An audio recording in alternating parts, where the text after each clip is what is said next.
I'm Sai and welcome back to my channel Sai Tech. In today's video, I'll try to talk about the upcoming phone from the OnePlus, which is a OnePlus Nord 2 device.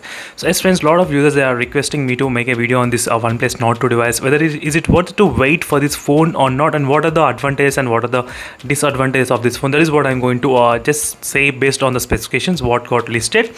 So first friends, the design of this phone, it's going to be kind of front side, it's going to be same like the OnePlus Nord CE, which we did see before. As you can see, this is the exact same kind of design, and there are a couple of images got circulating online as well. As you can see, regarding this kind of same punch hole which is on the front side.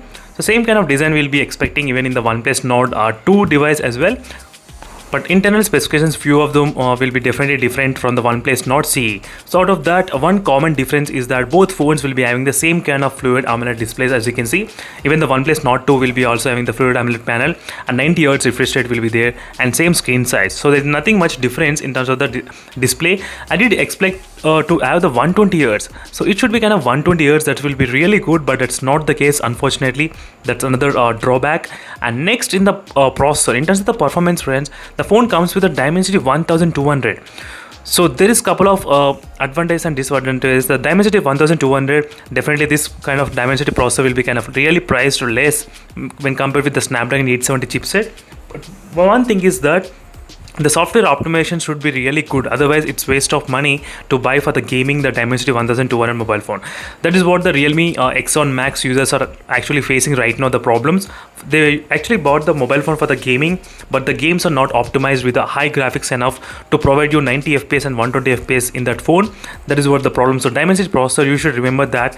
But the normal to medium kind of usage in the gaming, this is really good, but heavy and high gaming, I'll always recommend you to buy the Snapdragon processor. That's the one thing to remember. So let's see, based on the price, the Realme X1 Max makes a lot of worth for that kind of money. Based on the price, that is what really good for the Realme X1 Max. But let's see friends, what the OnePlus will decide this kind of price. I think this price will be close to 32,000 or 31,000. That is what I was expecting, 31,999 or 32,999, something around that. Because anything less than that, that will definitely impact the sales on the OnePlus Nord CE device. So that is what I think the prices of the OnePlus Nord 2 will be having based upon this kind of prediction. And next, in terms of the RAM, we do have the 8GB and 12GB and UFS 2.1. So it should be 3.1, but UFS 2.1 we are getting still the old type. That is another disadvantage as well.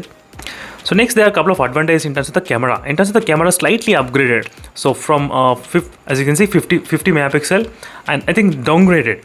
So 64 megapixel in the Nord CE, and now we are getting 50 megapixel camera in this OnePlus Nord 2 device, as you can see. And the back still has the triple camera setup, not the quad camera setup. That's also another thing. So 8+2 combination, and according to information here, there is no 4K 60 fps for some reasons, and the selfie has got the 32 megapixel selfie. So here they did list as a ultra wide lens as well, because hoping that the phone will be coming the same kind of design like before, two front cameras. But a lot of users, they are suggesting a lot of rumors that it will be only having the single front camera. So that's another thing which I thought of just mentioning. And there is no 3.5mm jack. So there is no 3.5mm jack. That is also another drawback which is present in this OnePlus Nord 2.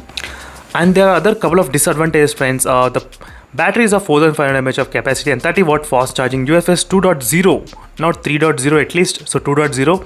So these are the few things you need to consider before actually buying the device. So everything from the OnePlus Nord CE to the OnePlus Nord 2, there is only one thing different, which is a processor and the slightly camera. So apart from that, everything is going to be same in the OnePlus Nord CE and the OnePlus Nord 2.